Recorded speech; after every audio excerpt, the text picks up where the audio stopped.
Dans l'exorcisme, la grande manipulation historique, dévoilée. Saviez-vous que l'une des plus grandes supercheries de l'humanité se cache derrière les rituels d'exorcisme? Que derrière chaque possession démoniaque se dissimulent des mécanismes de pouvoir si sophistiqués qu'ils ont traversé les millénaires sans être démasqués. Avant de plonger dans cette enquête fascinante qui va bouleverser votre vision du monde spirituel, si vous appréciez les histoires inspirantes qui révèlent la vérité cachée derrière les grands mystères de l'humanité, n'oubliez pas de vous abonner à cette chaîne pour ne manquer aucun de ces moments révélateurs qui changent notre perspective sur l'histoire. D'ailleurs, dites-moi en commentaire, de quel pays nous regardez-vous en ce moment? Et surtout, à quelle heure découvrez-vous cette révélation? J'aimerais savoir si vous êtes un lève-tôt passionné d'histoire comme moi, ou plutôt un noctambule curieux. Et si vous regardez depuis votre téléphone, n'hésitez pas à liker cette vidéo maintenant. Cela aide énormément à faire découvrir ces révélations historiques à davantage de personnes qui, comme vous, cherchent la vérité derrière les apparences. Aujourd'hui, nous allons remonter le temps pour découvrir comment l'exorcisme, loin d'être un combat contre des forces surnaturelles, révèle l'une des manipulations les plus ingénieuses jamais conçues par l'esprit humain. Une manipulation si efficace qu'elle a façonné des civilisations entières et continue d'influencer notre époque. Introduction. Quand l'histoire révèle ses secrets. Imaginez-vous dans une cathédrale gothique du XIIe siècle. Les voûtes s'élèvent vers les cieux. Les vitraux projettent des couleurs mystiques et soudain, une femme se met à convulser violemment devant l'autel. Elle parle dans une langue inconnue, sa voix devient grave et menaçante, la foule recule, terrifiée. Puis arrive un homme en soutane, portant une croix et un livre saint. Il commence ses incantations. Mais attendez, qu'est-ce qui se passe réellement dans cette scène? Pourquoi cette femme a-t-elle choisi précisément ce moment, ce lieu devant cette assemblée? Et surtout, pourquoi cet homme semble-t-il si parfaitement préparé à cette surprise démoniaque? L'histoire nous révèle une vérité stupéfiante. Ce que nous prenons pour des manifestations surnaturelles cache en réalité l'une des stratégies de manipulation les plus sophistiquées jamais développées. Une stratégie si puissante qu'elle a permis de contrôler des populations entières pendant des siècles. Vous pensez peut-être, mais voyons, les possessions démoniaques sont documentées dans toutes les civilisations. C'est exactement là que réside la génialité de cette manipulation. Elle s'est adaptée à chaque culture, à chaque époque, prenant les formes les plus crédibles selon les croyances locales. Des temples de l'Égypte ancienne aux plateaux de télévision contemporains, des monastères médiévaux aux réseaux sociaux d'aujourd'hui, le même schéma se répète avec une régularité troublante. N'est-ce pas étrange que les démons semblent toujours parfaitement au courant des préoccupations politiques et sociales de leur époque? La théâtralité de la peur, l'ART de la mise en scène. Commençons notre voyage dans le temps par l'Égypte antique, vers 3000 avant notre ère. Dans les temples de Memphis, les prêtres d'Imhotep pratiquaient déjà ce qu'ils appelaient la purification des esprits maléfiques. Mais savez-vous ce que révèlent les papyrus retrouvés dans les archives secrètes de ces temples? Les prêtres égyptiens avaient développé un véritable manuel de la manipulation psychologique. Ils étudiaient méticuleusement les comportements humains, cataloguaient les réactions émotionnelles et surtout, ils maîtrisaient l'art de créer des miracles sur commande. Comment croyez-vous qu'ils procédaient? Tout commençait par l'observation. Les prêtres identifiaient dans la population les individus les plus suggestibles, souvent des femmes jeunes, des adolescents en crise d'identité ou des adultes traversant des périodes de grande vulnérabilité émotionnelle. Ces personnes étaient alors invitées à participer à des cérémonies de purification, qui n'étaient en réalité que des sessions intensives de conditionnement psychologique. Le processus était d'une sophistication remarquable. D'abord, l'isolement, la future possédée était séparée de sa famille et de ses amis, placée dans un environnement contrôlé où seule la voix des prêtres résonnait. Ensuite venait la désorientation, privation de sommeil, jeûne, inhalation de fumée aux propriétés psychoactives, extraites de plantes comme le datura ou le pavot. Mais le plus fascinant, c'est que les Égyptiens avaient compris quelque chose de fondamental sur la nature humaine. notre désir profond d'être spécial, d'être choisi. N'avez-vous jamais remarqué comme les possédés semblent toujours jouir d'une attention particulière, comment ils deviennent soudainement le centre de toutes les préoccupations? Les papyrus de Memphis révèlent que les prêtres transformaient cette soif d'attention en un piège psychologique redoutable. Ils convainquaient leurs sujets qu'ils étaient élus par les dieux, choisis pour servir de réceptacle à des messages divins. Quelle personne en détresse émotionnelle pourrait résister à une telle proposition? L'étape suivante était la création du personnage démoniaque. Contrairement à ce qu'on pourrait croire, les prêtres ne cherchaient pas à effrayer leurs sujets avec l'idée d'être possédés par des démons. Non, ils leur présentaient cela comme une mission sacrée, devenir le canal par lequel les dieux révéleraient leur volonté au peuple. Regardez attentivement les bas-reliefs des temples égyptiens représentant ces possessions. Remarquez-vous la position des participants. La possédée est toujours au centre, entourée d'une foule respectueuse et attentive. Les prêtres l'encadrent avec des gestes théâtraux, créant une mise en scène parfaitement orchestrée. Mais alors, si tout cela n'était qu'une mise en scène, comment expliquer les phénomènes apparemment surnaturels observés pendant ces rituels? Les langues inconnues, les voix transformées, les connaissances impossibles révélées par les possédés. Les archives secrètes de Memphis nous livrent la réponse, et elle est stupéfiante de modernité. Les prêtres égyptiens avaient développé ce qu'on appellerait aujourd'hui des techniques d'hypnose et de manipulation mentale d'une sophistication extraordinaire. Ils savaient comment provoquer des états de conscience modifiés, comment implanter des souvenirs fictifs, comment faire adopter des personnalités alternatives à leur sujet. L'apprentissage des langues démoniaques se faisait durant les longues phases de conditionnement. Les prêtres enseignaient à leurs protégés des mots et des phrases dans des dialectes anciens ou des langues étrangères, mais de manière subliminale, pendant les états de transe. Ainsi, lorsque le sujet parlait en langue pendant le rituel public, il mobilisait inconsciemment ses connaissances implantées. Plus troublant encore, les prêtres avaient constitué de véritables réseaux d'espionnage pour recueillir des informations sur les familles et les communautés. Quand une possédée révélait des secrets ou prédisait l'avenir avec une précision troublante, elle ne faisait que restituer des informations soigneusement collectées et transmises par les prêtres. Mais pourquoi les Égyptiens avaient-ils développé un système si complexe? La réponse réside dans le pouvoir politique extraordinaire que procurait la maîtrise de ces techniques. Imaginez l'impact sur une population quand une possédée révélait que les dieux exigeaient la construction d'un nouveau temple ou qu'ils désignaient tel ou tel individu pour occuper une fonction importante. Dans une société où le divin était au cœur de toutes les décisions, celui qui contrôlait la voix des dieux contrôlait en réalité tout le royaume. Les pharaons l'avaient parfaitement compris. Ils s'entouraient de ces prêtres manipulateurs, non pas par superstition, mais parce qu'ils maîtrisaient l'art de façonner l'opinion publique et de légitimer les décisions politiques les plus controversées. N'est-ce pas exactement ce que font aujourd'hui nos leaders modernes avec d'autres outils? Cette tradition égyptienne ne s'est pas éteinte avec la chute des pharaons. Elle s'est transmise, adaptée, perfectionnée à travers les civilisations. Les Grecs anciens l'ont reprise dans leur mystère d'Éleusis, où les initiés vivaient des possessions divines, lors de cérémonies secrètes qui ressemblaient étrangement aux rituels de Memphis.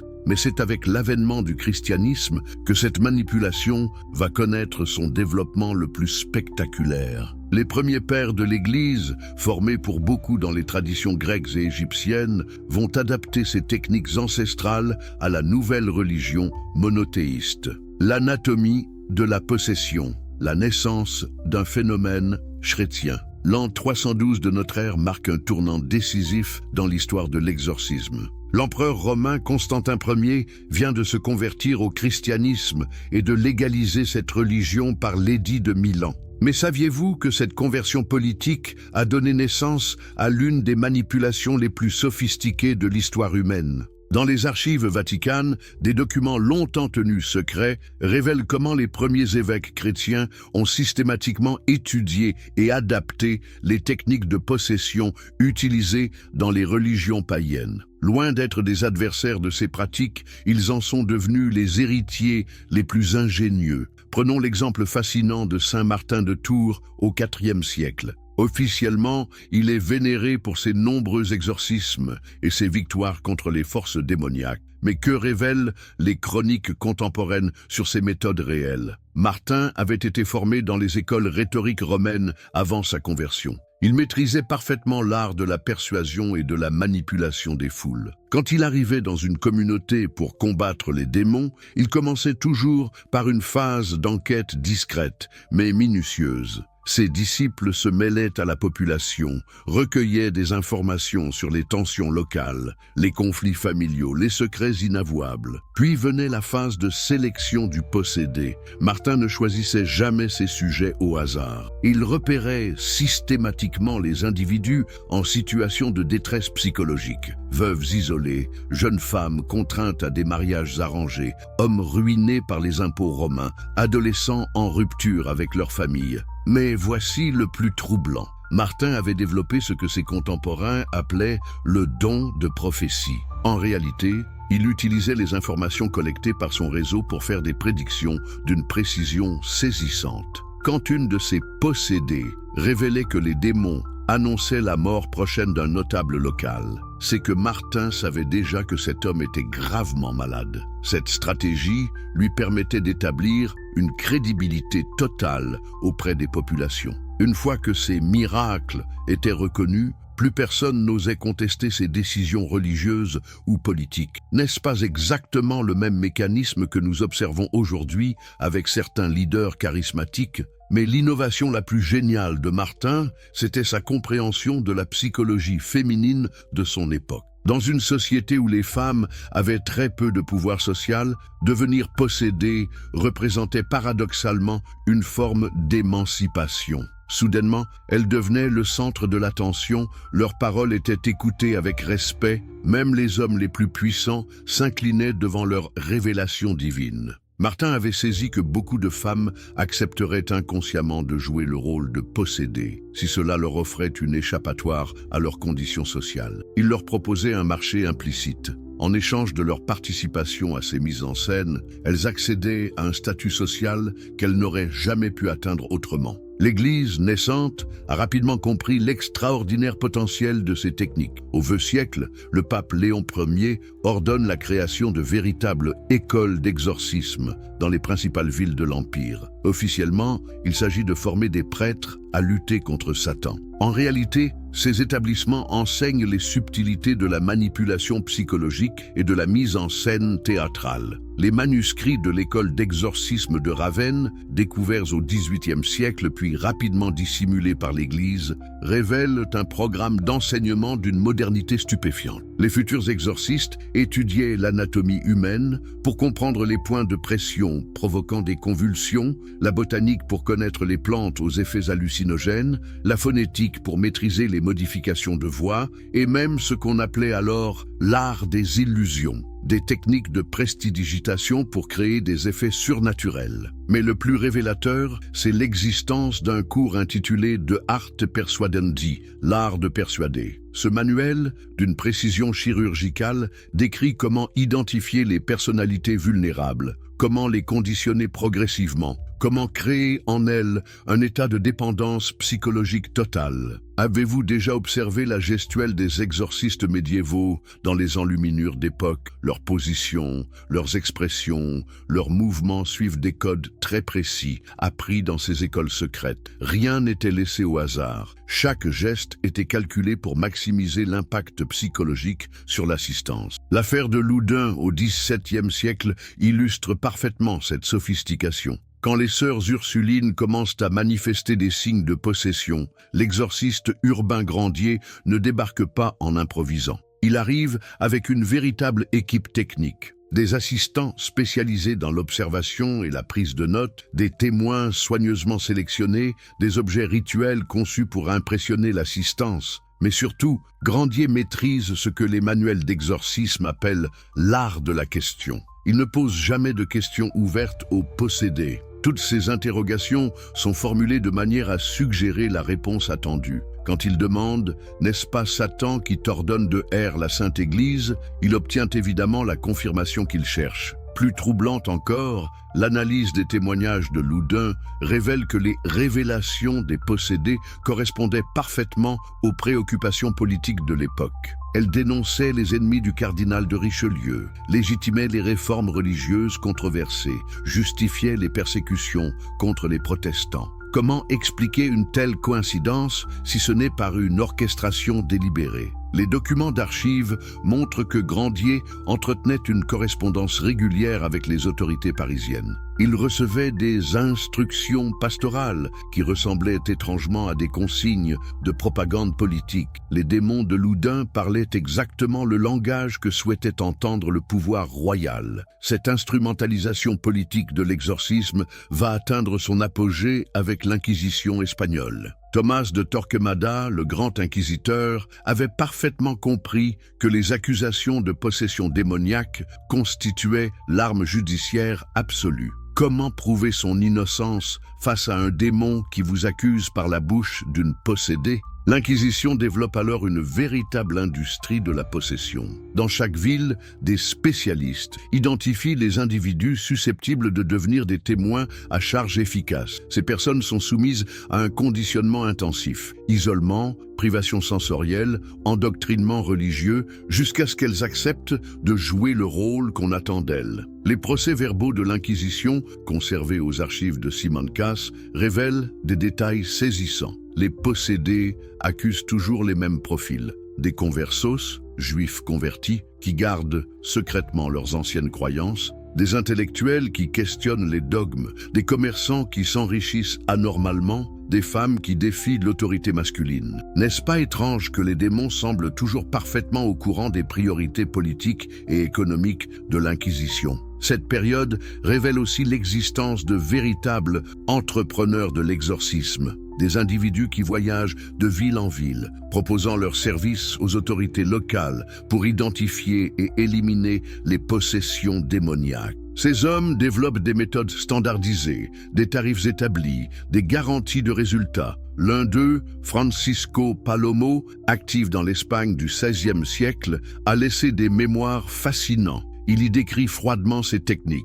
Comment repérer les familles riches susceptibles de payer pour libérer un de leurs membres. Comment créer une atmosphère de terreur propice aux confessions. Comment maximiser la durée des rituels pour augmenter ses honoraires. Palomo révèle aussi l'existence d'un véritable réseau professionnel. Les exorcistes s'échangeaient des informations, se recommandaient mutuellement, partageaient leurs innovations techniques. Ils avaient même développé un système de franchise. Les méthodes les plus efficaces étaient enseignées contre rémunération à de nouveaux praticiens. Cette commercialisation de l'exorcisme nous amène à une question fondamentale. Si tout cela n'était qu'une vaste supercherie, comment expliquer que personne ne l'ait dénoncé à l'époque? Spinoza face aux superstitions, l'émergence de la raison. C'est ici qu'entre en scène l'un des esprits les plus brillants de l'histoire humaine, Baruch Spinoza. En 1670, dans l'Amsterdam cosmopolite des Provinces-Unies, ce fils de commerçant juif portugais va publier un ouvrage qui ébranle les fondements mêmes de la manipulation religieuse, le traité théologico-politique. Mais savez-vous ce qui a poussé Spinoza à s'attaquer frontalement aux superstitions de son époque? L'histoire personnelle de ce génie nous révèle des motivations bien plus profondes qu'une simple curiosité philosophique. En 1656, à l'âge de 23 ans, Baruch Spinoza est solennellement excommunié par la communauté juive d'Amsterdam. Le texte de cette excommunication, conservé aux archives de la synagogue portugaise, utilise des termes d'une violence inouïe. Maudit soit-il le jour, maudit soit-il la nuit, maudit soit-il quand il se couche et quand il se lève, quand il sort et quand il entre. Mais quelle faute terrible avait donc commise le jeune Baruch pour mériter un tel châtiment? Les dirigeants communautaires l'accusent d'opinions épouvantables et d'actes monstrueux. En réalité, Spinoza a commis le crime impardonnable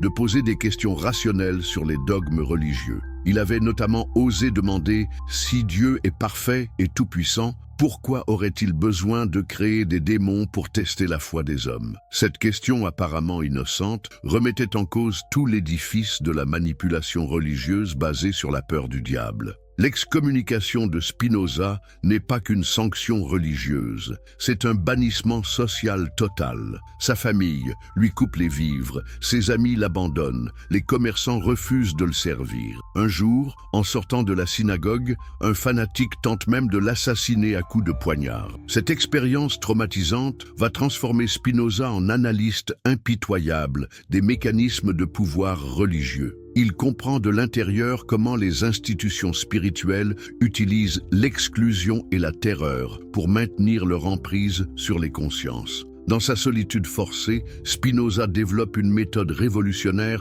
pour décrypter les superstitions. Au lieu de les combattre par d'autres croyances, il propose de les analyser comme des phénomènes naturels, soumis aux mêmes lois que les phénomènes physiques. La superstition naît de l'espoir et de la crainte, écrit-il dans le traité théologico-politique. Cette phrase, apparemment simple, révèle une compréhension extraordinairement moderne de la psychologie humaine. Spinoza a identifié les deux leviers émotionnels fondamentaux que manipulent tous les systèmes de contrôle. Notre désir d'obtenir ce qui nous manque, l'espoir, et notre peur de perdre ce que nous possédons, la crainte. Appliquons cette grille d'analyse au cas de possession que nous avons étudié. N'est-ce pas exactement ce mécanisme que nous retrouvons partout? L'espoir d'accéder à un statut social supérieur pour les possédés, la crainte de la damnation éternelle pour leur entourage? Mais Spinoza va plus loin. Il démontre que cette exploitation de l'espoir et de la crainte suit des patterns prévisibles.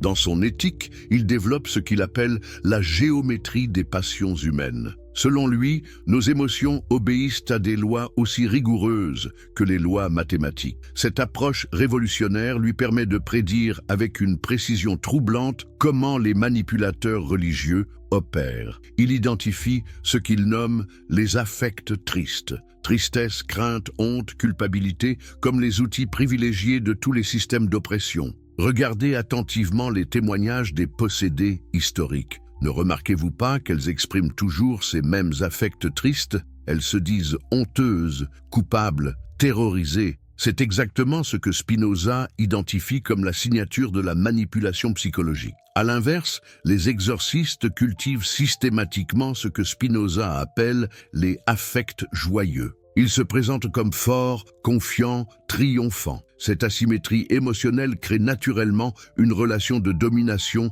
entre le manipulateur et sa victime. L'analyse spinoziste révèle aussi pourquoi l'exorcisme fonctionne si bien comme spectacle social. En assistant à ces rituels, la foule vit par procuration cette libération des affects tristes. Les spectateurs projettent leur propre peur et culpabilité sur la possédée et ressentent un soulagement cathartique quand elle est guérie. Cette compréhension de la catharsis collective explique pourquoi les exorcismes publics ont toujours autant de succès. Ils offrent à la communauté un mécanisme de purification psychologique, mais au prix d'une soumission accrue à l'autorité religieuse. Spinoza identifie ici un paradoxe fondamental. Les mêmes institutions qui prétendent libérer les hommes de leurs démons sont celles qui entretiennent délibérément les conditions psychologiques favorables à l'émergence de ces démons. Comment procèdent-elles? En cultivant systématiquement la culpabilité, l'ignorance et la dépendance. Plus les fidèles se sentent pécheurs et ignorants,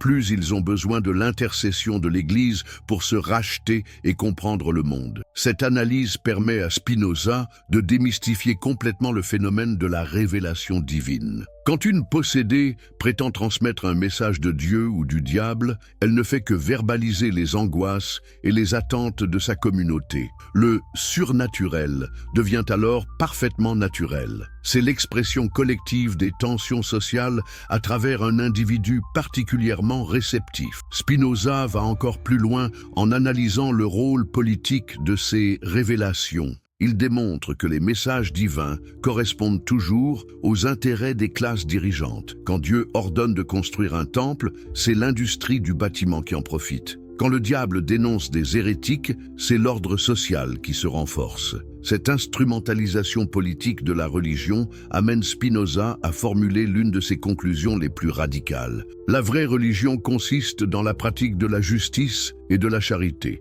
Tout le reste, rituel, dogme, hiérarchie, n'est que mise en scène destinée à maintenir des rapports de domination. Appliquée à l'exorcisme, cette analyse révèle la fonction sociale réelle de ces pratiques. Loin de lutter contre le mal, elles servent à désigner des boucs émissaires, à canaliser les tensions sociales, à légitimer l'autorité de ceux qui prétendent détenir les solutions. Mais la révolution spinoziste ne s'arrête pas à cette critique. Le philosophe propose aussi une alternative, l'émancipation par la connaissance. Nul n'est libre s'il est esclave de ses passions, écrit-il. La véritable liberté consiste à comprendre les mécanismes qui nous gouvernent pour pouvoir s'en affranchir. Cette approche explique pourquoi Spinoza dérange tant les pouvoirs établis de son époque. Il ne se contente pas de critiquer les abus de l'Église. Il donne aux individus les outils intellectuels pour s'émanciper de toute forme de manipulation.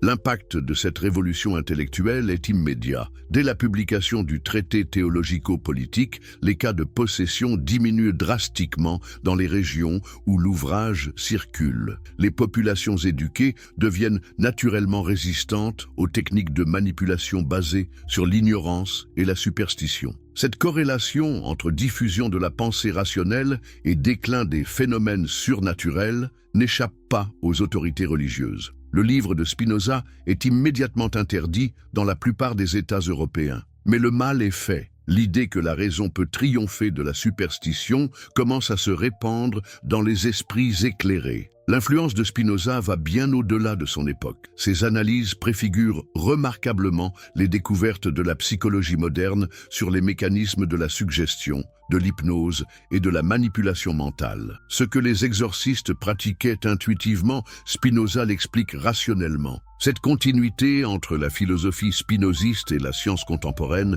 nous amène à une question troublante. Si Spinoza avait identifié si précisément les mécanismes de la manipulation religieuse dès le XVIIe siècle, comment expliquer que ces techniques continuent d'être efficaces aujourd'hui? L'exorcisme, la grande manipulation historique dévoilée. Saviez-vous que l'une des plus grandes supercheries de l'humanité se cache derrière les rituels d'exorcisme? Que derrière chaque possession démoniaque se dissimulent des mécanismes de pouvoir si sophistiqués qu'ils ont traversé les millénaires sans être démasqués? Avant de plonger dans cette enquête fascinante qui va bouleverser votre vision du monde spirituel, si vous appréciez les histoires inspirantes qui révèlent la vérité cachée derrière les grands mystères de l'humanité, n'oubliez pas de vous abonner à cette chaîne pour ne manquer aucun de ces moments révélateurs qui changent notre perspective sur l'histoire. D'ailleurs, dites-moi en commentaire, de quel pays nous regardez-vous en ce moment? Et surtout, à quelle heure découvrez-vous cette révélation? J'aimerais savoir si vous êtes un lève-tôt passionné d'histoire comme moi, ou plutôt un noctambule curieux. Et si vous regardez depuis votre téléphone, n'hésitez pas à liker cette vidéo maintenant. Cela aide énormément à faire découvrir ces révélations historiques à davantage de personnes qui, comme vous, cherchent la vérité derrière les apparences. Aujourd'hui, nous allons remonter le temps pour découvrir comment l'exorcisme, loin d'être un combat contre des forces surnaturelles, révèle l'une des manipulations les plus ingénieuses jamais conçues par l'esprit humain. Une manipulation si efficace qu'elle a façonné des civilisations entières et continue d'influencer notre époque. Introduction. Quand l'histoire révèle ses secrets. Imaginez-vous dans une cathédrale gothique du XIIe siècle. Les voûtes s'élèvent vers les cieux. Les vitraux projettent des couleurs mystiques et soudain, une femme se met à convulser violemment devant l'autel. Elle parle dans une langue inconnue, sa voix devient grave et menaçante. La foule recule, terrifiée. Puis arrive un homme en soutane, portant une croix et un livre saint. Il commence ses incantations. Mais attendez, qu'est-ce qui se passe réellement dans cette scène? Pourquoi cette femme a-t-elle choisi précisément ce moment, ce lieu devant cette assemblée? Et surtout, pourquoi cet homme semble-t-il si parfaitement préparé à cette surprise démoniaque? L'histoire nous révèle une vérité stupéfiante. Ce que nous prenons pour des manifestations surnaturelles cache en réalité l'une des stratégies de manipulation les plus sophistiquées jamais développées. Une stratégie si puissante qu'elle a permis de contrôler des populations entières pendant des siècles. Vous pensez peut-être, mais voyons, les possessions démoniaques sont documentées dans toutes les civilisations. C'est exactement là que réside la génialité de cette manipulation. Elle s'est adaptée à chaque culture, à chaque époque, prenant les formes les plus crédibles selon les croyances locales. Des temples de l'Égypte ancienne aux plateaux de télévision contemporains, des monastères médiévaux aux réseaux sociaux d'aujourd'hui, le même schéma se répète avec une régularité troublante. N'est-ce pas étrange que les démons semblent toujours parfaitement au courant des préoccupations politiques et sociales de leur époque? La théâtralité de la peur, l'ART de la mise en scène. Commençons notre voyage dans le temps par l'Égypte antique, vers 3000 avant notre ère. Dans les temples de Memphis, les prêtres d'Imhotep pratiquaient déjà ce qu'ils appelaient la purification des esprits maléfiques. Mais savez-vous ce que révèlent les papyrus retrouvés dans les archives secrètes de ces temples? Les prêtres égyptiens avaient développé un véritable manuel de la manipulation psychologique. Ils étudiaient méticuleusement les comportements humains, cataloguaient les réactions émotionnelles et surtout, ils maîtrisaient l'art de créer des miracles sur commande. Comment croyez-vous qu'ils procédaient? Tout commençait par l'observation. Les prêtres identifiaient dans la population les individus les plus suggestibles, souvent des femmes jeunes, des adolescents en crise d'identité ou des adultes traversant des périodes de grande vulnérabilité émotionnelle. Ces personnes étaient alors invitées à participer à des cérémonies de purification, qui n'étaient en réalité que des sessions intensives de conditionnement psychologique. Le processus était d'une sophistication remarquable. D'abord, l'isolement, la future possédée était séparée de sa famille et de ses amis, placée dans un environnement contrôlé où seule la voix des prêtres résonnait. Ensuite venait la désorientation. Privation de sommeil, jeûne, inhalation de fumée aux propriétés psychoactives, extraites de plantes comme le datura ou le pavot. Mais le plus fascinant, c'est que les Égyptiens avaient compris quelque chose de fondamental sur la nature humaine. Notre désir profond d'être spécial, d'être choisi. N'avez-vous jamais remarqué comme les possédés semblent toujours jouir d'une attention particulière? Comment ils deviennent soudainement le centre de toutes les préoccupations? Les papyrus de Memphis révèlent que les prêtres transformaient cette soif d'attention en un piège psychologique redoutable. Ils convainquaient leurs sujets qu'ils étaient élus par les dieux, choisis pour servir de réceptacle à des messages divins. Quelle personne en détresse émotionnelle pourrait résister à une telle proposition? L'étape suivante était la création du personnage démoniaque. Contrairement à ce qu'on pourrait croire, les prêtres ne cherchaient pas à effrayer leurs sujets avec l'idée d'être possédés par des démons. Non, ils leur présentaient cela comme une mission sacrée, devenir le canal par lequel les dieux révéleraient leur volonté au peuple. Regardez attentivement les bas-reliefs des temples égyptiens représentant ces possessions. Remarquez-vous la position des participants. La possédée est toujours au centre, entourée d'une foule respectueuse et attentive. Les prêtres l'encadrent avec des gestes théâtraux, créant une mise en scène parfaitement orchestrée. Mais alors, si tout cela n'était qu'une mise en scène, comment expliquer les phénomènes apparemment surnaturels observés pendant ces rituels? Les langues inconnues, les voix transformées, les connaissances impossibles révélées par les possédés. Les archives secrètes de Memphis nous livrent la réponse,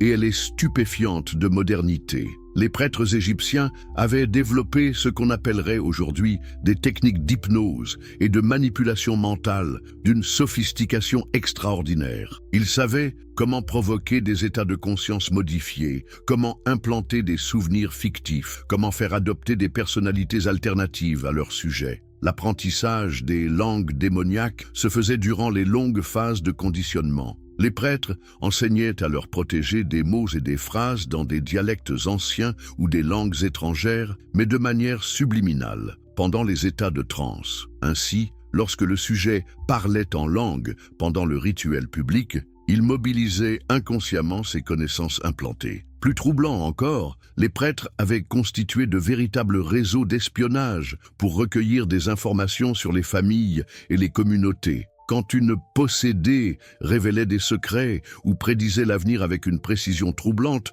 elle ne faisait que restituer des informations soigneusement collectées et transmises par les prêtres. Mais pourquoi les Égyptiens avaient-ils développé un système si complexe? La réponse réside dans le pouvoir politique extraordinaire que procurait la maîtrise de ces techniques. Imaginez l'impact sur une population quand une possédée révélait que les dieux exigeaient la construction d'un nouveau temple ou qu'ils désignaient tel ou tel individu pour occuper une fonction importante. Dans une société où le divin était au cœur de toutes les décisions, celui qui contrôlait la voix des dieux contrôlait en réalité tout le royaume. Les pharaons l'avaient parfaitement compris. Ils s'entouraient de ces prêtres manipulateurs, non pas par superstition, mais parce qu'ils maîtrisaient l'art de façonner l'opinion publique et de légitimer les décisions politiques les plus controversées. N'est-ce pas exactement ce que font aujourd'hui nos leaders modernes avec d'autres outils? Cette tradition égyptienne ne s'est pas éteinte avec la chute des pharaons.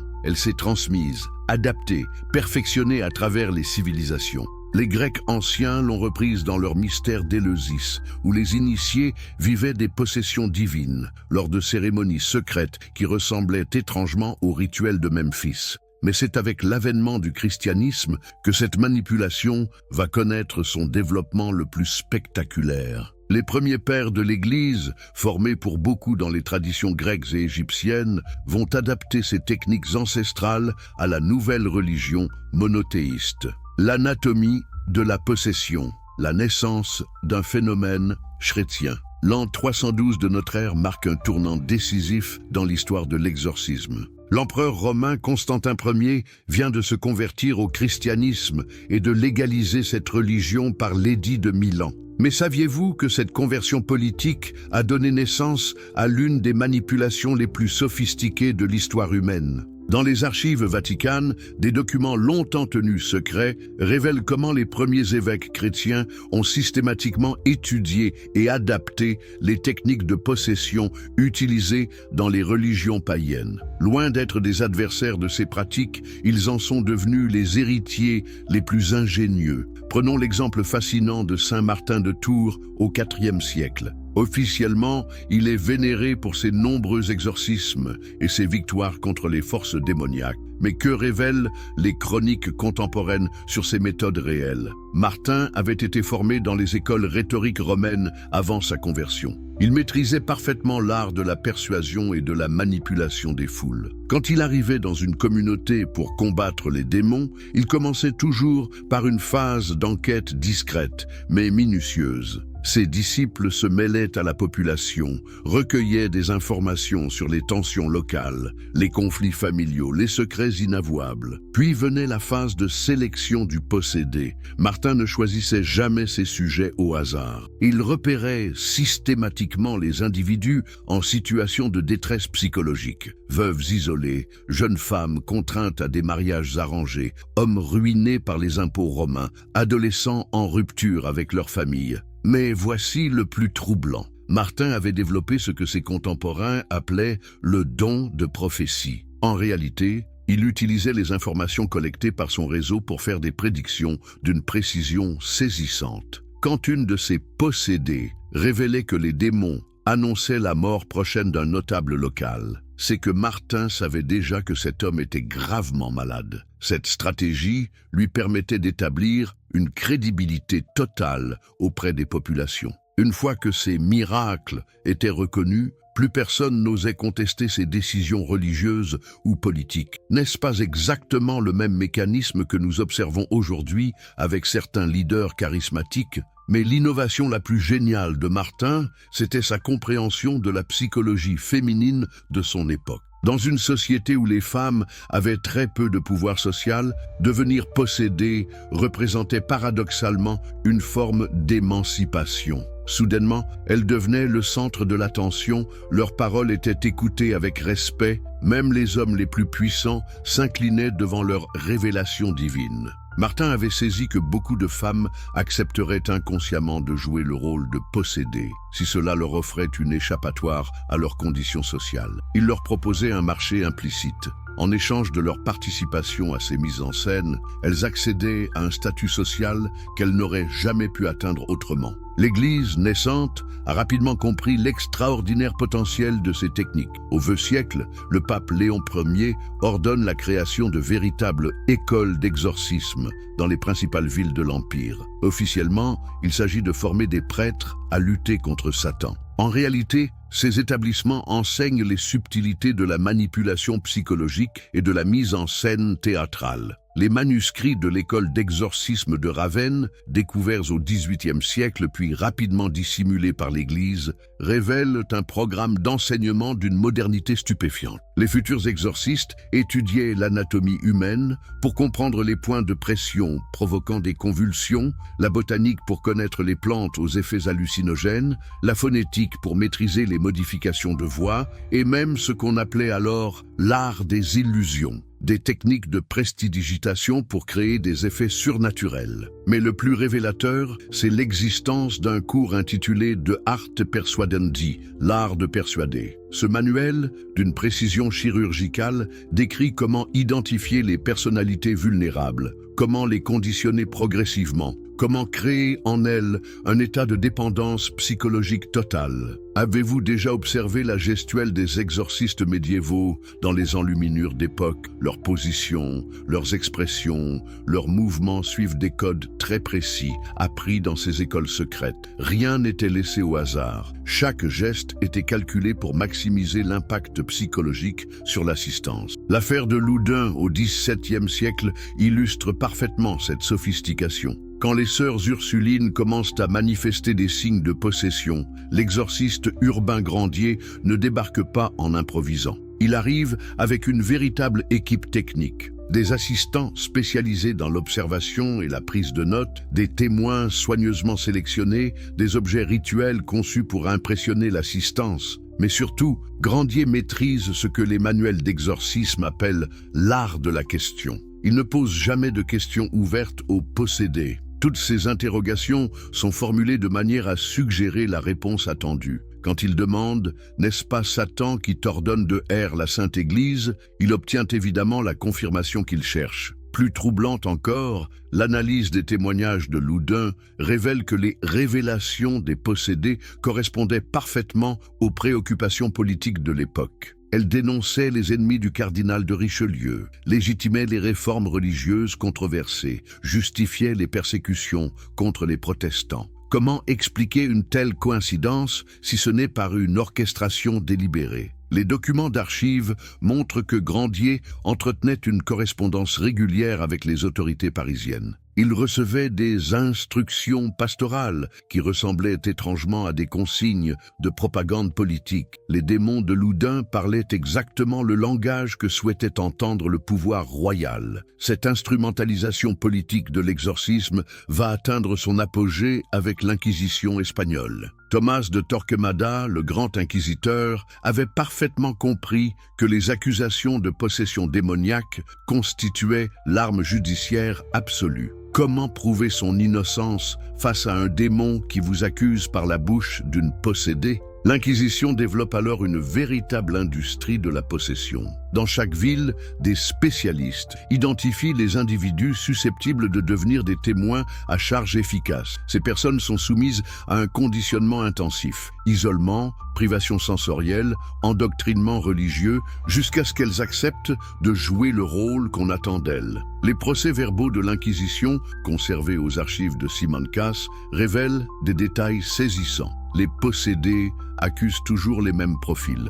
Des conversos, juifs convertis, qui gardent secrètement leurs anciennes croyances, des intellectuels qui questionnent les dogmes, des commerçants qui s'enrichissent anormalement, des femmes qui défient l'autorité masculine. N'est-ce pas étrange que les démons semblent toujours parfaitement au courant des priorités politiques et économiques de l'Inquisition? Cette période révèle aussi l'existence de véritables entrepreneurs de l'exorcisme. Des individus qui voyagent de ville en ville, proposant leurs services aux autorités locales pour identifier et éliminer les possessions démoniaques. Ces hommes développent des méthodes standardisées, des tarifs établis, des garanties de résultats. L'un d'eux, Francisco Palomo, actif dans l'Espagne du XVIe siècle, a laissé des mémoires fascinants. Il y décrit froidement ses techniques. Comment repérer les familles riches susceptibles de payer pour libérer un de leurs membres? Comment créer une atmosphère de terreur propice aux confessions? Comment maximiser la durée des rituels pour augmenter ses honoraires? Palomo révèle aussi l'existence d'un véritable réseau professionnel. Les exorcistes s'échangeaient des informations, se recommandaient mutuellement, partageaient leurs innovations techniques. Ils avaient même développé un système de franchise. Les méthodes les plus efficaces étaient enseignées contre rémunération à de nouveaux praticiens. Cette commercialisation de l'exorcisme nous amène à une question fondamentale. Si tout cela n'était qu'une vaste supercherie, comment expliquer que personne ne l'ait dénoncé à l'époque? Spinoza face aux superstitions, l'émergence de la raison. C'est ici qu'entre en scène l'un des esprits les plus brillants de l'histoire humaine, Baruch Spinoza. En 1670, dans l'Amsterdam cosmopolite des Provinces-Unies, ce fils de commerçant juif portugais va publier un ouvrage qui ébranle les fondements mêmes de la manipulation religieuse, le traité théologico-politique. Mais savez-vous ce qui a poussé Spinoza à s'attaquer frontalement aux superstitions de son époque? L'histoire personnelle de ce génie nous révèle des motivations bien plus profondes qu'une simple curiosité philosophique. En 1656, à l'âge de 23 ans, Baruch Spinoza est solennellement excommunié par la communauté juive d'Amsterdam. Le texte de cette excommunication, conservé aux archives de la synagogue portugaise, utilise des termes d'une violence inouïe. Maudit soit-il le jour, maudit soit-il la nuit, maudit soit-il quand il se couche et quand il se lève, quand il sort et quand il entre. Mais quelle faute terrible avait donc commise le jeune Baruch pour mériter un tel châtiment? Les dirigeants communautaires l'accusent d'opinions épouvantables et d'actes monstrueux. En réalité, Spinoza a commis le crime impardonnable de poser des questions rationnelles sur les dogmes religieux. Il avait notamment osé demander « Si Dieu est parfait et tout-puissant, pourquoi aurait-il besoin de créer des démons pour tester la foi des hommes ?» Cette question apparemment innocente remettait en cause tout l'édifice de la manipulation religieuse basée sur la peur du diable. L'excommunication de Spinoza n'est pas qu'une sanction religieuse, c'est un bannissement social total. Sa famille lui coupe les vivres, ses amis l'abandonnent, les commerçants refusent de le servir. Un jour, en sortant de la synagogue, un fanatique tente même de l'assassiner à coups de poignard. Cette expérience traumatisante va transformer Spinoza en analyste impitoyable des mécanismes de pouvoir religieux. Il comprend de l'intérieur comment les institutions spirituelles utilisent l'exclusion et la terreur pour maintenir leur emprise sur les consciences. Dans sa solitude forcée, Spinoza développe une méthode révolutionnaire pour décrypter les superstitions. Au lieu de les combattre par d'autres croyances, il propose de les analyser comme des phénomènes naturels, soumis aux mêmes lois que les phénomènes physiques. La superstition naît de l'espoir et de la crainte, écrit-il dans le traité théologico-politique. Cette phrase, apparemment simple, révèle une compréhension extraordinairement moderne de la psychologie humaine. Spinoza a identifié les deux leviers émotionnels fondamentaux que manipulent tous les systèmes de contrôle. Notre désir d'obtenir ce qui nous manque, l'espoir, et notre peur de perdre ce que nous possédons, la crainte. Appliquons cette grille d'analyse au cas de possession que nous avons étudié. N'est-ce pas exactement ce mécanisme que nous retrouvons partout? L'espoir d'accéder à un statut social supérieur pour les possédés, la crainte de la damnation éternelle pour leur entourage? Mais Spinoza va plus loin. Il démontre que cette exploitation de l'espoir et de la crainte suit des patterns prévisibles. Dans son éthique, il développe ce qu'il appelle la géométrie des passions humaines. Selon lui, nos émotions obéissent à des lois aussi rigoureuses que les lois mathématiques. Cette approche révolutionnaire lui permet de prédire avec une précision troublante comment les manipulateurs religieux opèrent. Il identifie ce qu'il nomme les affects tristes. Tristesse, crainte, honte, culpabilité, comme les outils privilégiés de tous les systèmes d'oppression. Regardez attentivement les témoignages des possédés historiques. Ne remarquez-vous pas qu'elles expriment toujours ces mêmes affects tristes?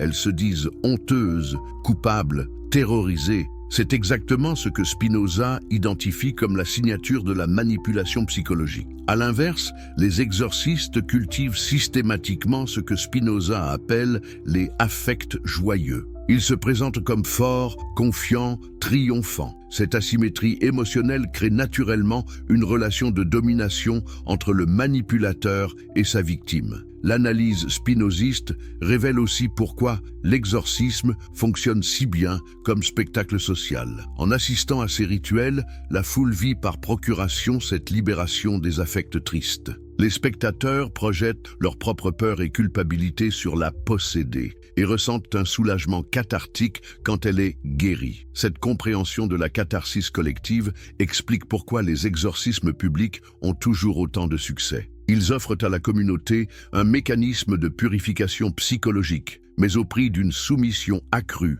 à l'autorité religieuse. Spinoza identifie ici un paradoxe fondamental. Les mêmes institutions qui prétendent libérer les hommes de leurs démons sont celles qui entretiennent délibérément les conditions psychologiques favorables à l'émergence de ces démons. Comment procèdent-elles? En cultivant systématiquement la culpabilité, l'ignorance et la dépendance. Plus les fidèles se sentent pécheurs et ignorants, plus ils ont besoin de l'intercession de l'Église pour se racheter et comprendre le monde. Cette analyse permet à Spinoza de démystifier complètement le phénomène de la révélation divine. Quand une possédée prétend transmettre un message de Dieu ou du diable, elle ne fait que verbaliser les angoisses et les attentes de sa communauté. Le surnaturel devient alors parfaitement naturel. C'est l'expression collective des tensions sociales à travers un individu particulièrement réceptif. Spinoza va encore plus loin en analysant le rôle politique de ces révélations. Il démontre que les messages divins correspondent toujours aux intérêts des classes dirigeantes. Quand Dieu ordonne de construire un temple, c'est l'industrie du bâtiment qui en profite. Quand le diable dénonce des hérétiques, c'est l'ordre social qui se renforce. Cette instrumentalisation politique de la religion amène Spinoza à formuler l'une de ses conclusions les plus radicales. La vraie religion consiste dans la pratique de la justice et de la charité. Tout le reste, rituel, dogme, hiérarchie, n'est que mise en scène destinée à maintenir des rapports de domination. Appliquée à l'exorcisme, cette analyse révèle la fonction sociale réelle de ces pratiques. Loin de lutter contre le mal, elles servent à désigner des boucs émissaires, à canaliser les tensions sociales, à légitimer l'autorité de ceux qui prétendent détenir les solutions. Mais la révolution spinoziste ne s'arrête pas à cette critique. Le philosophe propose aussi une alternative, l'émancipation par la connaissance. Nul n'est libre s'il est esclave de ses passions, écrit-il. La véritable liberté consiste à comprendre les mécanismes qui nous gouvernent pour pouvoir s'en affranchir. Cette approche explique pourquoi Spinoza dérange tant les pouvoirs établis de son époque. Il ne se contente pas de critiquer les abus de l'Église. Il donne aux individus les outils intellectuels pour s'émanciper de toute forme de manipulation. L'impact de cette révolution intellectuelle est immédiat. Dès la publication du traité théologico-politique, les cas de possession diminuent drastiquement dans les régions où l'ouvrage circule. Les populations éduquées deviennent naturellement résistantes aux techniques de manipulation basées sur l'ignorance et la superstition. Cette corrélation entre diffusion de la pensée rationnelle et déclin des phénomènes surnaturels n'échappe pas aux autorités religieuses. Le livre de Spinoza est immédiatement interdit dans la plupart des États européens. Mais le mal est fait. L'idée que la raison peut triompher de la superstition commence à se répandre dans les esprits éclairés. L'influence de Spinoza va bien au-delà de son époque. Ses analyses préfigurent remarquablement les découvertes de la psychologie moderne sur les mécanismes de la suggestion, de l'hypnose et de la manipulation mentale. Ce que les exorcistes pratiquaient intuitivement, Spinoza l'explique rationnellement. Cette continuité entre la philosophie spinoziste et la science contemporaine nous amène à une question troublante. Si Spinoza avait identifié si précisément les mécanismes de la manipulation religieuse dès le XVIIe siècle, comment expliquer que ces techniques continuent d'être efficaces aujourd'hui? Les nouveaux exorcistes, l'adaptation moderne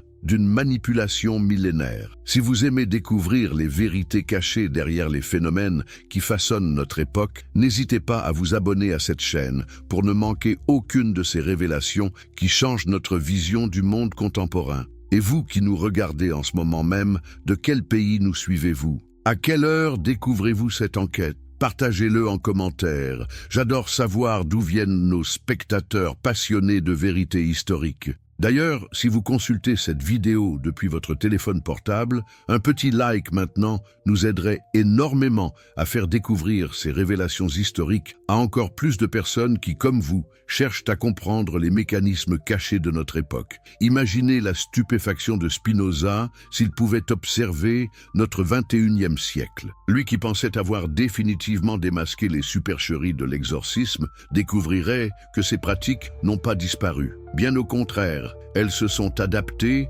modernisées, démultipliées à travers des canaux qu'il n'aurait jamais pu imaginer. Nous voici maintenant en 1875, dans le petit village français de Lourdes. Une jeune bergère du nom de Bernadette Soubirous affirme avoir des visions de la Vierge Marie. Mais savez-vous ce qui se cache réellement derrière ce qui va devenir l'un des phénomènes religieux les plus lucratifs de l'histoire moderne? L'enquête menée par l'historien René Laurentin dans les archives diocésaines révèle des détails troublants. Bernadette n'était pas la première à affirmer voir des apparitions dans cette région.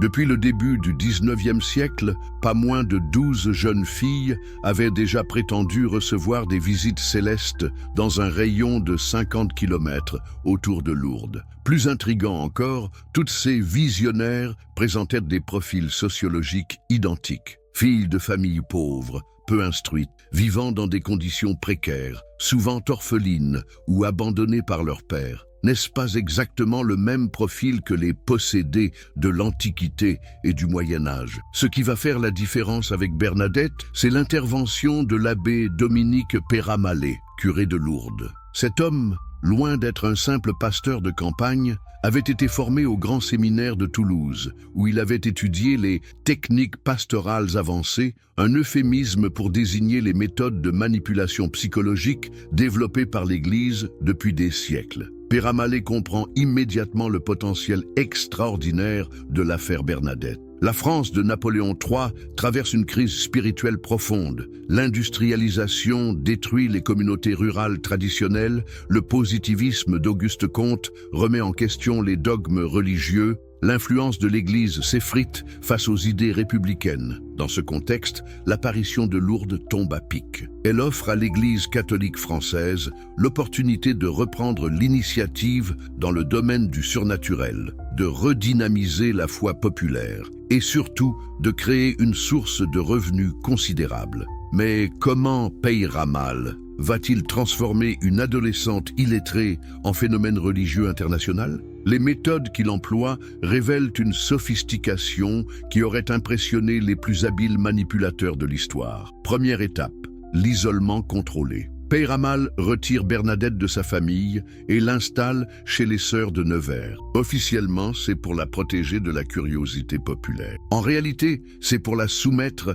à un conditionnement intensif loin de toute influence extérieure. Les témoignages des religieuses, consignés dans leurs chroniques internes, révèlent que Bernadette subit un véritable lavage de cerveau. Privation de sommeil, jeûnes prolongés, séances de méditation guidée qui ressemblent étrangement à des sessions d'hypnose. Progressivement, la jeune fille adopte le discours que souhaitent entendre ses protectrices. Mais la génialité de Peyramalé, c'est sa compréhension de l'ère médiatique naissante. Nous sommes en 1858 et la presse populaire commence à se développer en France. Le curé de Lourdes va orchestrer la première campagne de communication religieuse de l'histoire moderne. Il invite systématiquement les journalistes parisiens à venir constater les miracles de Bernadette. Mais ces invitations ne sont pas laissées au hasard. Peyramalé sélectionne soigneusement des reporters déjà acquis à la cause catholique ou financièrement dépendants de mécènes conservateurs. Plus subtil encore, il met en scène les apparitions de manière à maximiser leur impact médiatique.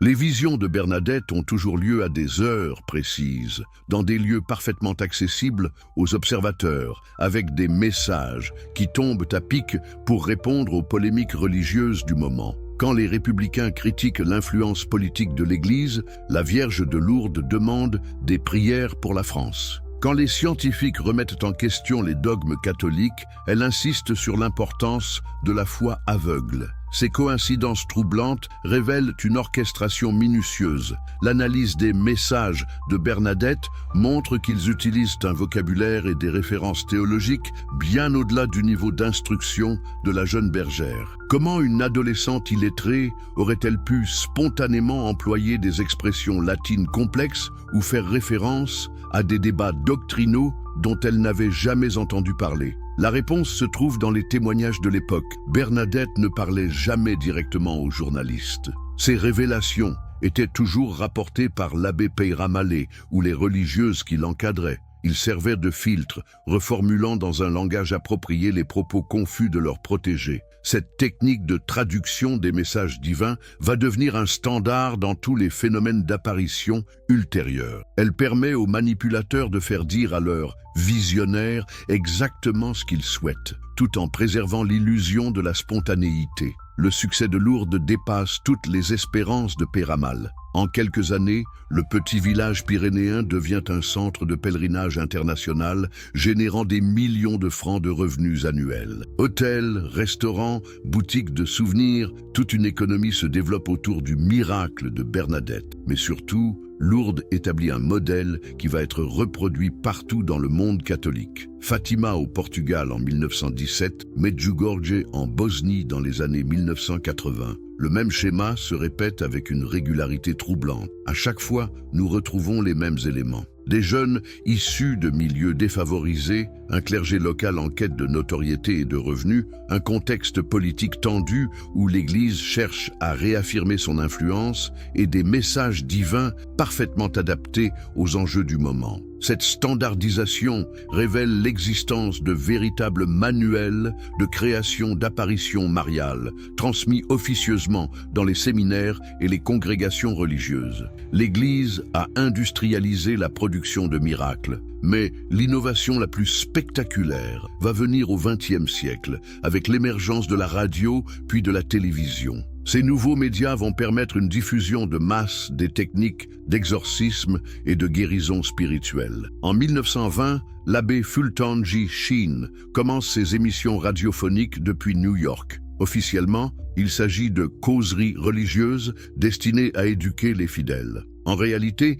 Sheen développe les premières techniques d'exorcisme à distance de l'histoire. Ces méthodes révèlent une compréhension remarquable de la psychologie des masses. Sheen sait que les auditeurs radio sont dans un état de réceptivité particulière, seuls chez eux, dans l'intimité de leur foyer, sans témoins pour contrôler leurs réactions. Cette solitude les rend particulièrement vulnérables à la suggestion. Il développe ce qu'il appelle les prières de libération collective. Pendant ces émissions, Sheen invite ses auditeurs à répéter avec lui des formules supposées chasser les démons de leurs âmes. Mais l'analyse linguistique de ces prières révèle qu'elles utilisent les mêmes techniques hypnotiques que les anciens exorcistes. Répétition rythmée, modulation de voix, injonction à l'abandon de la volonté. L'impact de ces émissions est considérable. Le courrier reçu par la radio montre que des milliers d'auditeurs témoignent de guérisons miraculeuses après avoir suivi les prières de Sheen. Certains affirment avoir été libérés de dépression,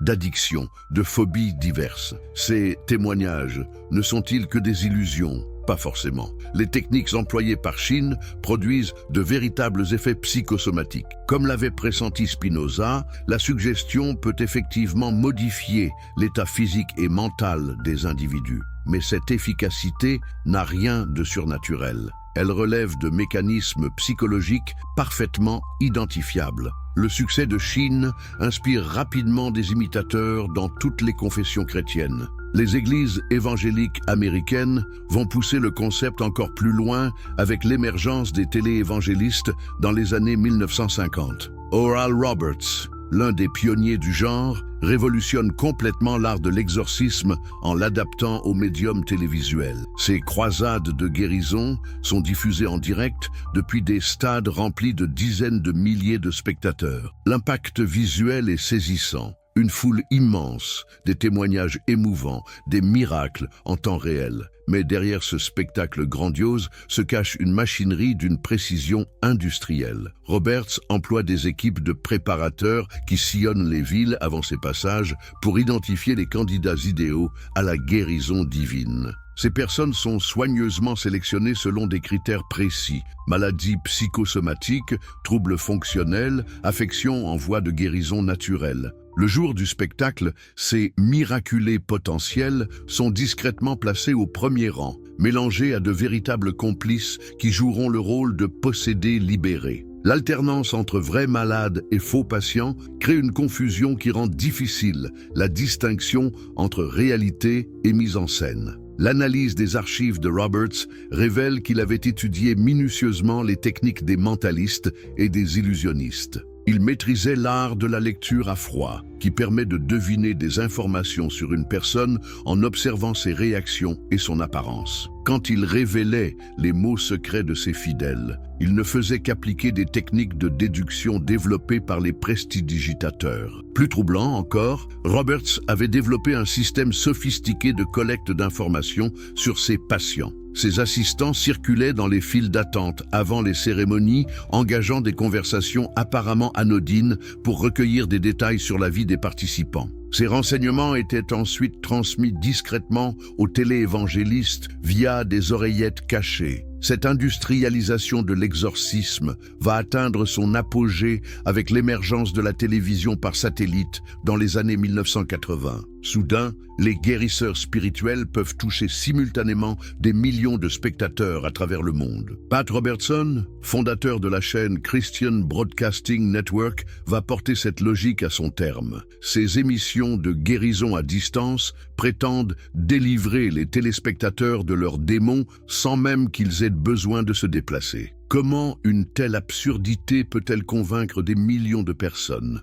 La réponse réside dans une compréhension sophistiquée de la psychologie de l'époque. Nous sommes dans l'ère de la consommation de masse, où tout doit être accessible, immédiat, sans effort. Robertson adapte l'exorcisme à cette mentalité. Pas besoin de se déplacer, pas de contraintes rituelles, la libération spirituelle livrée à domicile. Mais surtout, il exploite magistralement la solitude croissante des individus dans les sociétés modernes. Ces téléspectateurs sont souvent des personnes isolées, âgées, en situation de détresse économique ou affective. Pour elles, ces émissions représentent l'un des rares moments où elles se sentent écoutées et prises en considération. Robertson développe ce qu'il appelle les prières d'accord. Il invite ses téléspectateurs à placer leurs mains sur leur poste de télévision pendant qu'il prie pour eux. Cette gestuelle crée un lien physique symbolique entre le téléévangéliste et son audience, renforçant l'illusion d'un contact personnel. L'efficacité de ces techniques se mesure à leurs résultats financiers.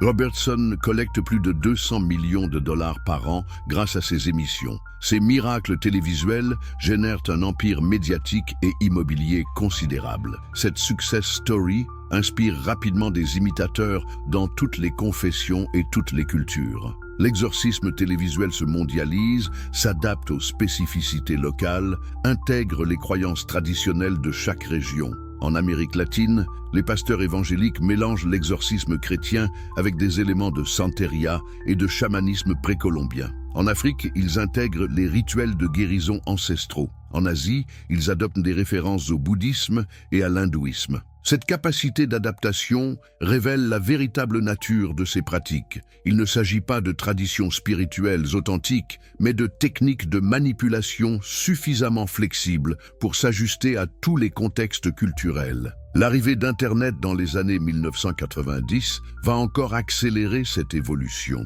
Soudain, n'importe qui peut se proclamer exorciste et diffuser ses services à l'échelle planétaire. Les barrières institutionnelles s'effondrent, ouvrant la voie à une prolifération anarchique de nouveaux spécialistes du surnaturel. Cette démocratisation de l'exorcisme va donner naissance à des phénomènes inédits dans l'histoire des religions. L'ère numérique. La révolution des réseaux sociaux. En 2004, Mark Zuckerberg lance Facebook depuis sa chambre d'étudiant à Harvard. Il est loin de se douter qu'il vient de créer l'outil le plus puissant jamais conçu pour la manipulation de masse. 10 ans plus tard, cette plateforme va révolutionner l'art millénaire de l'exorcisme. Maria Santos, une jeune brésilienne de São Paulo, va devenir malgré elle la première influenceuse exorciste de l'histoire. En 2014, elle commence à publier sur Instagram des vidéos où elle prétend chasser les démons de ses followers grâce à des prières virtuelles. En quelques mois, elle rassemble plus d'1 million d'abonnés. Mais qui est vraiment Maria Santos? L'enquête révèle un parcours troublant. Ancien mannequin en fin de carrière, endettée, elle cherchait désespérément un moyen de monétiser sa notoriété résiduelle sur les réseaux sociaux. Sa vocation d'exorciste naît d'une rencontre fortuite avec un consultant en marketing digital spécialisé dans le contenu religieux. Ce consultant, Eduardo Mendes, avait identifié un créneau inexploité. L'immense population latino-américaine,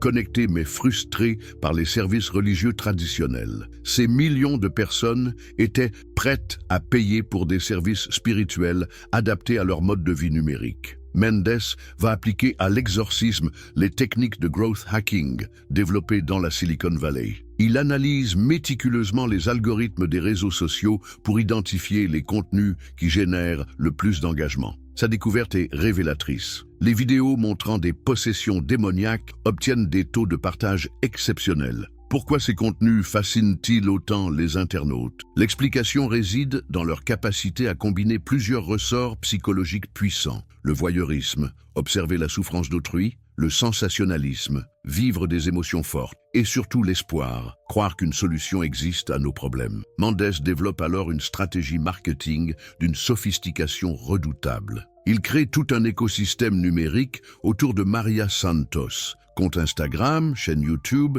page Facebook, profil TikTok, tous alimentés par un contenu soigneusement orchestré pour maximiser la viralité. Chaque séance d'exorcisme de Maria est en réalité le résultat d'une préparation minutieuse. L'équipe de Mendes analyse les commentaires et messages privés des followers pour identifier les profils les plus vulnérables. Personnes en détresse psychologique, situation financière précaire, rupture sentimentale récente. Ces individus sont ensuite contactés discrètement et invités à participer aux sessions de libération spirituelle de Maria. Officiellement bénévoles, ces participants reçoivent en réalité une compensation financière pour jouer le rôle de possédés dans les vidéos. Mais le plus troublant, c'est que certains de ces acteurs finissent par croire réellement à leur propre mise en scène. Répéter constamment les mêmes gestes, les mêmes paroles, les mêmes expressions de souffrance finit par créer de véritables troubles dissociatifs. La frontière entre performance et réalité s'estompe. Ce phénomène révèle une dimension inquiétante de l'exorcisme numérique. La capacité des réseaux sociaux à amplifier et pérenniser les effets de la manipulation psychologique. Contrairement aux rituels traditionnels qui avaient une durée limitée, les vidéos d'exorcisme sont visionnées en boucle, créant un conditionnement permanent chez les spectateurs les plus fragiles. L'algorithme des plateformes sociales aggrave encore ce phénomène. Il propose automatiquement des contenus similaires aux utilisateurs qui ont regardé des vidéos d'exorcisme, les enfermant dans des bulles de filters où le surnaturel devient omniprésent. Certains followers de Maria Santos consacrent plusieurs heures par jour à visionner ce type de contenu, développant une véritable addiction au paranormal. Cette mécanisation de la manipulation spirituelle va inspirer des milliers d'imitateurs à travers le monde. En 2018, la plateforme TikTok recense plus de 50 000 comptes prétendant pratiquer l'exorcisme en ligne. Le hashtag #JustExorcisme cumule plus de 2 milliards de vues, dépassant largement des sujets comme politique ou économie. Cette explosion quantitative s'accompagne d'une course à l'innovation dans les techniques de manipulation. Les nouveaux exorcistes numériques intègrent des éléments de coaching personnel, de développement spirituel, de thérapies alternatives. Ils créent des offres packagées, combinant exorcisme, voyance, guérison énergétique et conseils de vie. L'un d'eux, Joshua Freeman, un Américain installé en Thaïlande, va pousser le concept à l'extrême en créant la première application mobile d'exorcisme automatisé. Son app, téléchargée plus de 5 millions de fois, prétend identifier les démons qui habitent l'utilisateur grâce à l'analyse de ses données personnelles, puis propose des séances de libération personnalisées. Comment une telle absurdité peut-elle rencontrer un tel succès? Freeman a compris que l'efficacité de son produit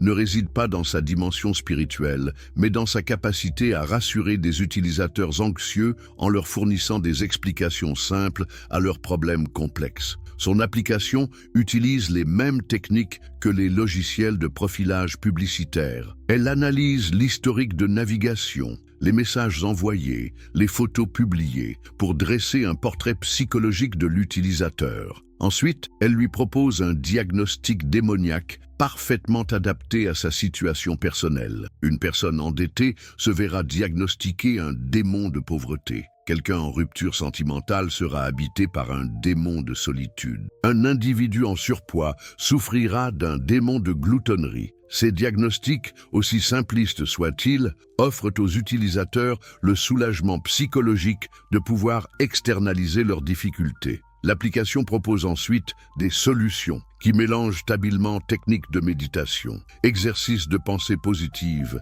et rituels pseudo-religieux. Ces méthodes, dépourvues de toute dimension surnaturelle, peuvent effectivement produire des effets bénéfiques sur le bien-être psychologique des utilisateurs. Cette efficacité relative explique le succès commercial de l'application, qui génère plus de 10 millions de dollars de chiffre d'affaires annuel grâce aux achats intégrés et aux abonnements premium. Le modèle de Freeman inspire rapidement une multitude de concurrents. En 2020, les stores d'applications recensent plus de 500 logiciels dédiés à l'exorcisme numérique, générant collectivement un marché évalué à plus de 2 milliards de dollars. Cette industrialisation de l'exorcisme numérique révèle l'émergence d'un nouveau type d'entrepreneurs spirituels. Des individus qui n'ont aucune formation religieuse traditionnelle, mais maîtrisent parfaitement les codes du marketing digital et de la psychologie comportementale. Ces nouveaux gourous du numérique développent des méthodes de fidélisation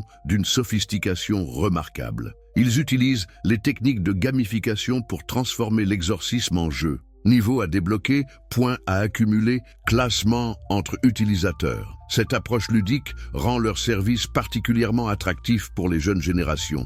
Ils intègrent aussi les outils de l'intelligence artificielle pour personnaliser leur offre. Des chatbots spirituels sont programmés pour dialoguer avec les utilisateurs, analyser leurs préoccupations et proposer des solutions démonologiques adaptées. Ces robots conversationnels sont si sophistiqués que beaucoup d'utilisateurs les prennent pour de véritables guides spirituels. L'apogée de cette évolution technologique survient en 2021 avec le lancement de la première séance d'exorcisme en réalité virtuelle. Développée par une start-up californienne, cette expérience immersive prétend permettre aux utilisateurs de combattre physiquement leurs démons intérieurs dans un environnement virtuel. L'utilisateur équipé d'un casque VR se retrouve dans un décor d'église gothique hyper réaliste, où il doit affronter des créatures démoniaques représentant ses peurs et ses traumas. Cette gamification de l'exorcisme rencontre un succès immédiat auprès du public geek et des amateurs de nouvelles technologies. Mais derrière ce divertissement high-tech se cache une réalité plus inquiétante. Les concepteurs du logiciel ont intégré des techniques de manipulation psychologique issues de la recherche militaire sur le conditionnement des soldats. L'expérience VR utilise des flashs lumineux, des sons subliminaux, des vibrations haptiques pour induire chez l'utilisateur des états de conscience modifiés similaires à ceux provoqués par les drogues hallucinogènes. Certains utilisateurs témoignent d'expériences particulièrement troublantes, sensations de présence invisible, hallucinations auditives persistant après la déconnexion, troubles du sommeil, modification durable de la personnalité. Ces effets secondaires rappellent étrangement les symptômes décrits par les possédés de l'histoire. Cette convergence entre technologies de pointe et techniques ancestrales de manipulation révèle une vérité dérangeante. Les outils changent, mais les mécanismes fondamentaux de l'emprise psychologique restent identiques. Les algorithmes des réseaux sociaux reproduisent les mêmes patterns que les rituels des anciens exorcistes. Isolement de la victime, répétition obsessionnelle des mêmes messages, création d'une dépendance émotionnelle. Cette continuité historique nous amène à une question essentielle. Comment nos contemporains peuvent-ils se protéger de ces nouvelles formes de manipulation spirituelle?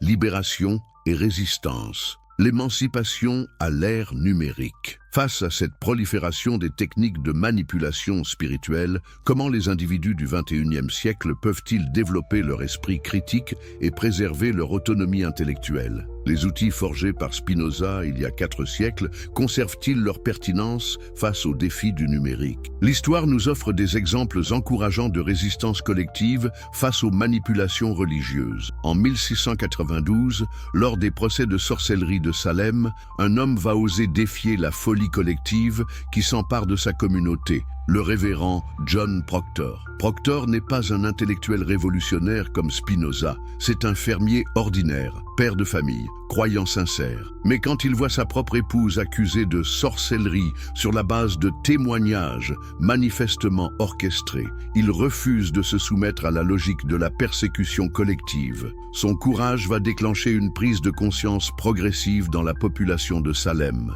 D'autres habitants commencent à s'interroger sur la crédibilité des accusatrices, sur les motivations réelles des juges, sur les incohérences flagrantes des témoignages. Cette résistance intellectuelle va finalement mettre fin à la spirale des procès en sorcellerie. L'exemple de Salem révèle un mécanisme fondamental. La manipulation de masse ne résiste pas à l'examen rationnel critique, à condition que des individus courageux acceptent de prendre le risque de questionner les idées dominantes. Ce même schéma va se reproduire au XXe siècle avec l'émergence du mouvement sceptique scientifique. Des personnalités comme Harry Houdini, le célèbre magicien et illusionniste, vont consacrer leur énergie à démasquer les charlatans spirituels de leur époque. Houdini avait une connaissance intime des techniques de prestidigitation utilisées par les faux médiums et les guérisseurs spirituels. Il pouvait reproduire tous leurs miracles par des moyens parfaitement naturels. Ces démonstrations publiques ont contribué à éduquer le public sur les mécanismes de la tromperie spirituelle. Son héritage va inspirer des organisations comme le Committee for Skeptical Inquiry,